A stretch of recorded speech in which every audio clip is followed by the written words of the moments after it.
Hey, what's up guys, I'm jacobgkau, I'm on the street, and today I am just talking about some of my first impressions and initial thoughts about the LG G2.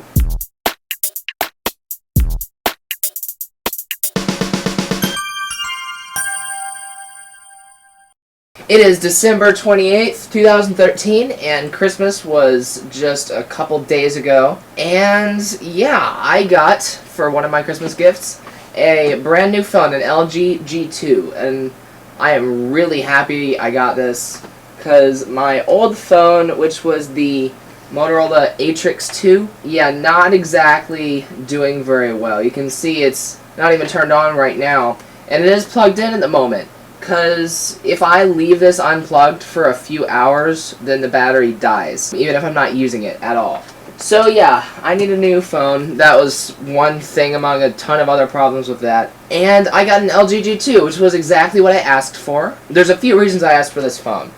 If you don't know, Google recently announced the Nexus 5. And the Nexus line, the Nexus 5, the Nexus 7, the Nexus 10, and the old phone was called the Nexus 4.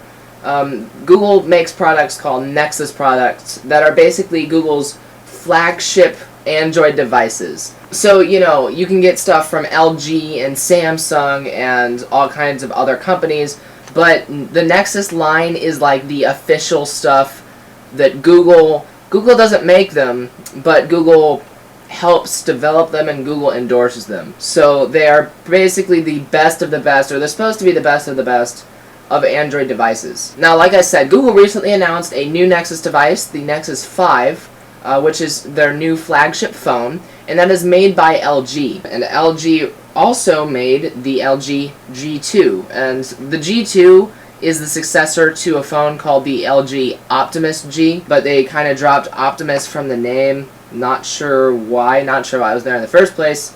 But yeah, this is the phone itself, and it's actually pretty similar to the Nexus 5. It's got about a 5-inch screen, and it's got no buttons on the front like my old phone had. Capacitive buttons, hardware buttons that were on the phone. This does not. This has software buttons.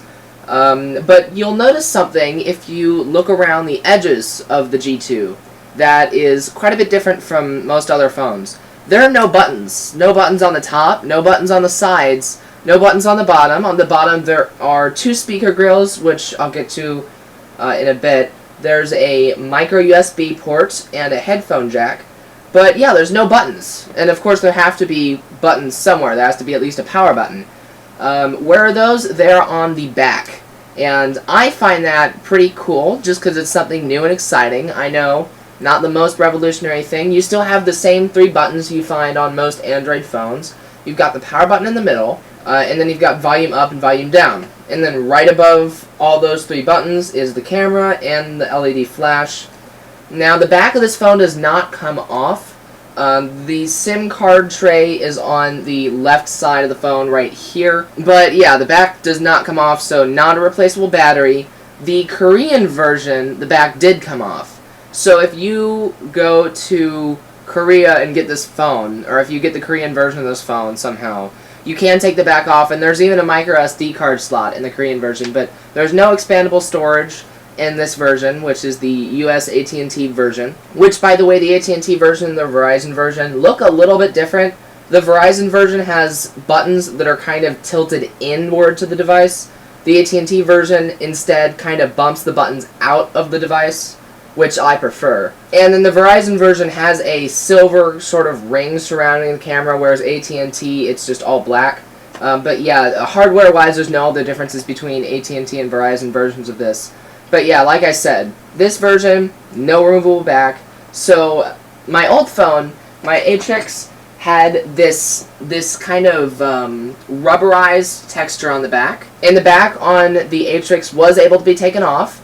And it's quite easy to put the back on to the device of the Atrix, but it was really kind of difficult to take off, which I liked, because, you know, some people drop their phones and then the back comes off. That was never a problem with this, because the back was very stable and sturdy on there. But this, no removable back, so you don't have to worry about the back falling off on here.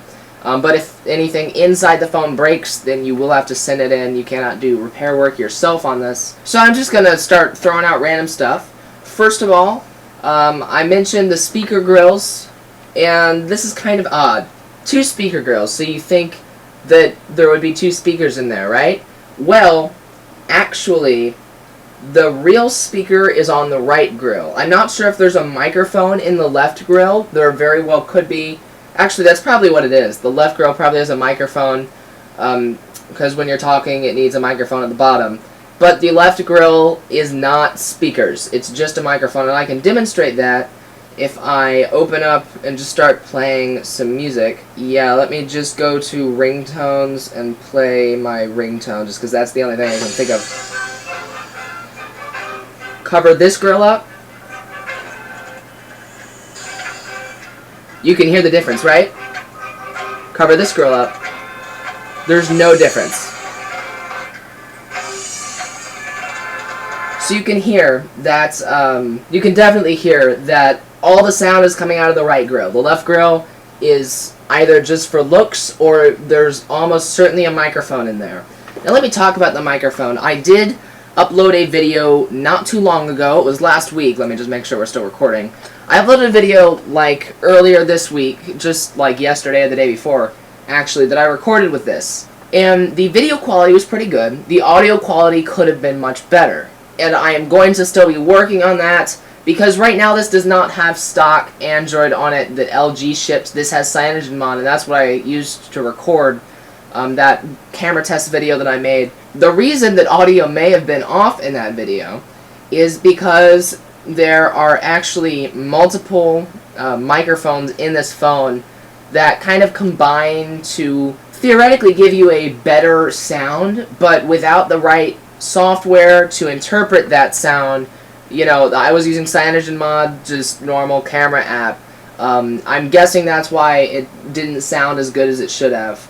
There are 3 microphones in this phone. One of them is the left speaker grill down there. Like I said, I have not verified that, but it's almost positive because you hold it up to your head like this, and that's right by your mouth. If you look at the back, a little above and to the right of the camera, there is a pinhole microphone there. And I'm not sure if you can see that, but take my word for it, it's there. And then also there is a pinhole microphone here. And I researched this device quite a bit before asking for it, so yeah, I'm fairly sure those are both microphones. In LG's stock Android software, you can actually choose if there's a specific direction that you want to record sound from. Let's say you're standing on a busy road, on the side of a busy road, so you want to target someone standing to the left of that road, then it can target, alright, let's grab more of the sound coming from the left, less of the sound coming from the right. And it does that because there are 3 microphones, so it can, you know, figure out what's coming from where and balance everything out so it still sounds good. So yeah, that's interesting. The camera itself on the back camera is 1080p 60 frames per second. The front camera, and this is something, front camera is also 1080p. It is 30 frames per second, which is the standard normal thing. So that is really cool because, you know, the iPhone has a 720p camera on the front. This has a 1080p camera. So if you're walking around vlogging with the front camera, you can hold the phone like this, and you would want to hold it like this because, you know, if you're holding the phone like this, you can't tell if you're in the frame or not. So, but if you're holding the phone like this to where the screen is facing, I guess it doesn't do that anymore. So if the screen's facing you, then you can see if you're in the frame or not. So yeah, that's a great thing for if you like recording videos of yourself on the go, or also if you like to do video calling. Google Plus Hangouts would be Google's version of Apple's FaceTime. You can do BlackBerry Messenger. I'm not sure if that has video calling or not. Anyway, you can most certainly do Skype calling or anything in 1080p. Now, my old phone, the Motorola HX2, just for comparison, this was a high-end device when I got it 2 years ago, and that's not a long time, I know. So, just for comparison, high-end device from 2 years ago, high-end device today, and this is a high-end device. Motorola HX2 had a 1080p 30 frames per second back camera, and it was 8 megapixels, and this LG G2 has a 13 megapixel camera. But the front-facing camera on the Atrix 2 was VGA quality, which is lower than DVD quality, I think. Either that or it is DVD quality. Not really sure what VGA quality is, but it's not great. But yeah, LG G2 front-facing camera is full 1080p, 30 frames per second. So that is really, really cool. There are 2 notification LEDs on the front. One of them is notification. The other one is used for like battery status. So if I were to plug this in, which this Atrix is plugged in right now, but if I were to plug this in, you can see that goes on yellow, and it just kind of stays on. I'm not sure if that's a software thing, the reason it's just staying on solid like that whenever it's plugged in or not. It very well could be. Because like I said, I am not running LG's version of Android on this. Let me tell you, when I turned on LG's version of Android, I went through AT&T's setup assistant, which, you know, made me put in a bunch of random crap that AT&T really should have already known, or they didn't need to know. And that kind of replaced Google's setup. If you've ever gotten like a Nexus, for instance, you know, you get a Nexus 7, Google's setup stuff is going to be on it. But I did not see Google's setup assistant on the G2, only AT&T's setup assistant. So after I got through that, then it started every single screen I went to, it would bring up at least one pop-up. It would say, so-and-so is a feature you can use here. And it would say OK or cancel, or it would say use, don't use, or it would say OK and have a checkbox, do not show this again. And every screen I went to, it was like home screen it had one, app drawer it had one, dialer it had one, quick memo it had one, voice assistant it had one. It seemed like every single thing I went to, there was a setting, or there was some extra feature that I didn't want to use. I just wanted to get down to business with Android. But LG added a whole bunch of stuff. Now if you like customizing things, and luckily I do, so it didn't annoy me too much, I really like customizing things.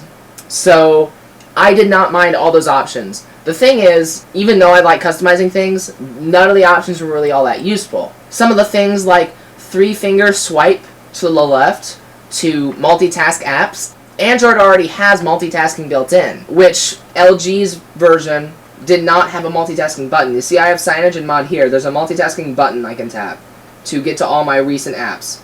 LG, if you wanted to get to recent apps, you had to touch and hold the home button, and then it would go there to your recent apps. But yeah, in addition to Android's multitasking, there was a separate multitasking thing that LG built in. There were these pop-up windows you could do, like pop up a calculator on top of the screen. But really, the calculator takes up most of the screen, and you can't do anything else on the rest of the screen until you X out of the calculator. So it's really, it was not that useful. It was cool, it was not that useful. Now one thing that LG's software did, that I have not done yet with CyanogenMod, is there's another sensor on the top here, and that is an infrared blaster.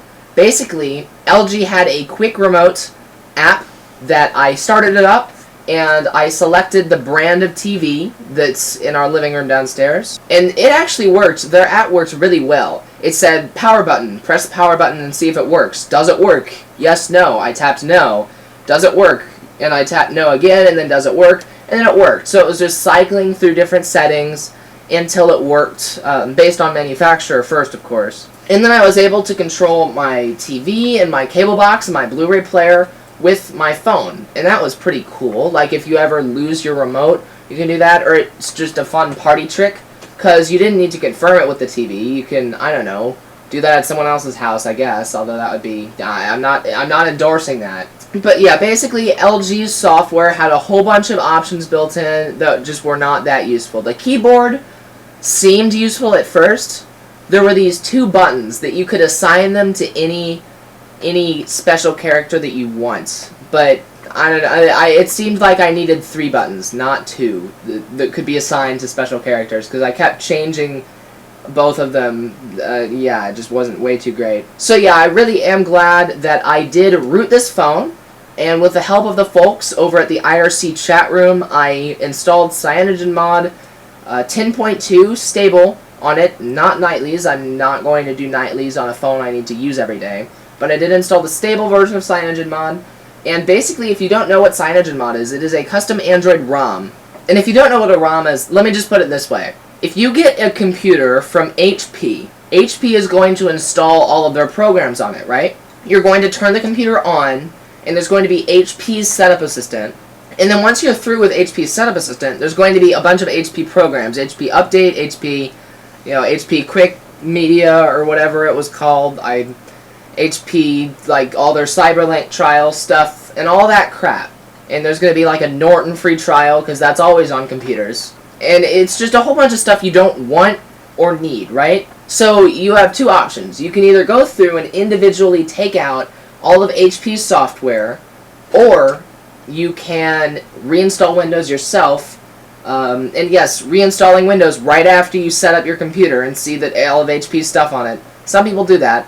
Reinstall Windows and install just Microsoft's version of Windows. Then you go through Microsoft Setup Assistant, and then once you're through Microsoft Setup Assistant, you don't have any stuff on your computer that you did not install yourself. It is a clean slate for you to do whatever you want with. Kind of the same thing with this. LG had a bunch of pre-installed stuff on it that I could have gone through and disabled, and I was in the process of just disable. But I realized, if I was using any of LG's stuff, then that would be one thing. But since I'm just disabling all of it anyway, I decided it would be better to just go ahead, reinstall Android with a clean slate, and that's what CyanogenMod is. It basically gives you a Nexus feel on any device, a clean Android slate. Yeah, so now, like I said, LG made the Nexus 5. The Nexus 5 is actually more expensive than the LG G2 because it's a Nexus product and because it's not in the contract. But the G2 is actually more powerful than the Nexus 5. It's got more RAM, it's got better camera, and it's got those really cool buttons on the back. So I installed CyanogenMod on here, and now it's basically like a sort of enhanced version of the Nexus 5. At least for me, it is. And that's what's important, is the user's experience with it. See, now I've got just plain old simple Android Jelly Bean. I've got, plain simple, no fancy animations. LG had a ton of animations. That it just seemed like they were adding animations in random places. Like, unlock your phone. To start out with, it would do this, like, circle thing every time you swiped to unlock it. It would just go psh, and it would make a sound. And then, once I set a swipe pattern to unlock, it seemed like it was... they had these bubbles, and I did not put this on there by myself. It was like this by default. All the little dots, the 9x9 square of dots, these things, they were bubbles. So every time you put your finger over one of the dots, the bubble would pop, and it would make all this noise, and then it would make this really big pop when you unlocked your device. I don't want any of that. I want a clock, and I want a simple... And right, they had weather installed by default too on your lock screen and stuff. And they had a bunch of shortcuts that you could get to apps without unlocking your phone, which is ridiculous. That completely wipes out the point of locking your phone in the first place. So yeah, just a whole bunch of stuff that I didn't want. So yeah, I put CyanogenMod on here, so it's basically stock Android, like I said. The only complaint I have at the moment, as you can see, yeah, LG did a double tap to unlock thing that CyanogenMod kind of kept. Yeah, it's called not to unlock or something. But yeah, if there's anything that you guys want to know about the LG G2 specifically, I know that even though there's only one speaker, the speaker sounds pretty good, better than the one in my Atrix did.